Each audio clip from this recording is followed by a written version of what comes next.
Have you ever felt incredibly motivated, only to lose all that motivation a few days later? Maybe you promised yourself, starting Monday, everything changes. You'll wake up early, go to the gym, eat healthy, save money, read more books. For a few days, everything goes perfectly. Then, life happens. You miss one workout, order fast food, skip a chapter, and suddenly, everything falls apart. Sound familiar? If it does, you're not lazy. You're just relying on the wrong thing. Most people believe motivation creates success. But motivation is like the weather. Some days it's sunny, some days it's raining. You can't build your future on something that changes every morning. Think about brushing your teeth.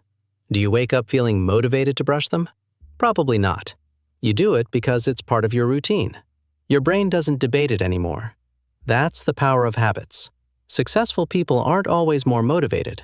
They've simply built systems that keep working even when motivation disappears. Imagine two people trying to lose weight. One says, "I'll work out whenever I feel motivated." The other says, "Every day at 7 p.m., I go for a 30-minute walk." Who do you think is more likely to succeed after a year? Probably the second person. Not because they're stronger, because they removed the daily decision. The routine makes the choice for them. Here's another mistake. People set huge goals. I'm going to read 50 books this year.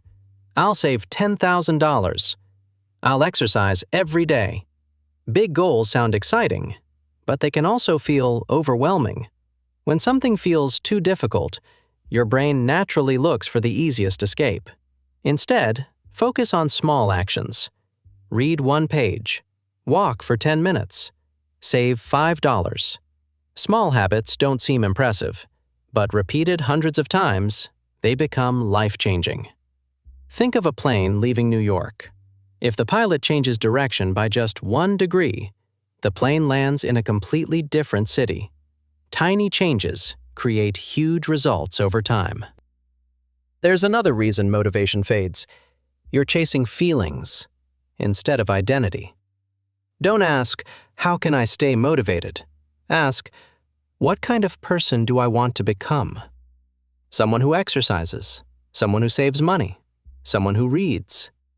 Every small action becomes proof of that identity, and that's much more powerful than waiting to feel inspired. Because inspiration comes and goes, identity stays. So the next time you feel unmotivated, don't wait for motivation to return. Make the task so small you can't say no.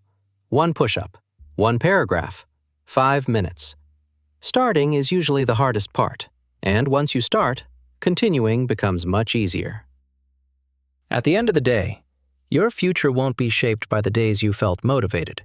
It will be shaped by the ordinary days, when you kept going anyway. If this video changed the way you think, welcome to MindSketch, where simple drawings explain the hidden psychology behind everyday life.